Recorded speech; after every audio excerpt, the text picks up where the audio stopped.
Veg যদি কোনো খাবার হয় তার মধ্যে কিন্তু এই পনিরটা খেতে আমার বেশ ভালোই লাগে। মানে অনেকেই বলবে পনিরে কোনো টেস্ট নেই, কিন্তু যতই যাই বলো না কেন আমার কিন্তু তবুও পনির খেতে ভালো লাগে। আর পনিরটাকে যদি একটু অন্যরকমভাবে বানানো যায় তাহলে তো বেশ ভালোই লাগে, কারণ একঘেয়ে সবসময় পনির খেতে তো আর ভালো লাগে না। তো তোমরা হয়তো অনেকেই জানো কিছুদিন আগেই আমার জন্মদিন ছিল।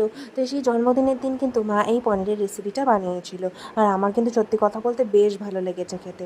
তো সবার প্রথমেই দেখো কড়াইতে মা কিন্তু ভালো করে প্রথমে পনিরটা ভেজে নিল। তো পনিরে কিন্তু নুন বা হলুদ কিছুই দেয়নি, নর্মালি হালকা একটু ভেজে তুলে নিয়েছে।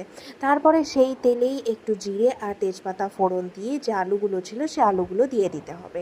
আলুগুলোকে একটু নুন আর হলুদ দিয়ে ফ্রাই করে নেব।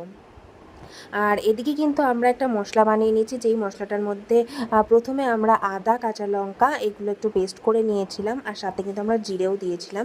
সেটাকে ভালো করে পেস্ট করে নিয়েছি আগে। আর তারপরে আমরা ওই পেস্টটাকেই দিয়ে দিলাম এই কড়াইতে, দিয়ে ভালো মতন এই মশলাটাকে কষিয়ে নিতে হবে।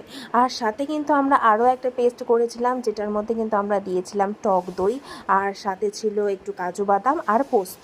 এগুলোকে আমরা ভালো করে একটা মিহি পেস্ট বানিয়ে নেব। আর এদিকে দেখো আমাদের মশলা কষানোটাও কিন্তু মোটামুটি অনেকটা হয়ে গেছে। তারপরে আমরা এর মধ্যে দিয়ে দিলাম একটু রেড চিলি পাউডার ভালো কালারের জন্য, sorry, Kashmiri red chilli powder. তারপরে দেখো ভালো মতন মশলাটা কষে গেলে আমরা যে কাজু বাদামের পেস্টটা করেছিলাম সেই পেস্টটা দিয়ে দিলাম। তোমরা কিন্তু চাইলে এর মধ্যে চারমগজ বাটাও দিতে পারো, কিন্তু আমরা চারমগজ বাটাটাকে স্কিপ করেছি।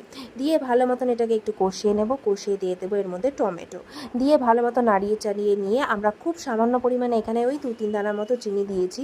তোমরা চাইলে নাও দিতে পারো, বা যদি চাও আর একটু বেশিও দিতে পারো। দিয়ে ভালো মতন এটাকে কষিয়ে কিছুটা জল দিয়ে দেবো, জল দিয়ে এটাকে ভালো মতো কিছুক্ষণ ফুটতে রেখে দেবো। আমরা যেহেতু এটার মধ্যে খুব একটা বেশি আমরা ঝোল করব না, একটু ঘনই করবো, তাই খুব বেশি জলের ব্যবহার আমরা করিনি।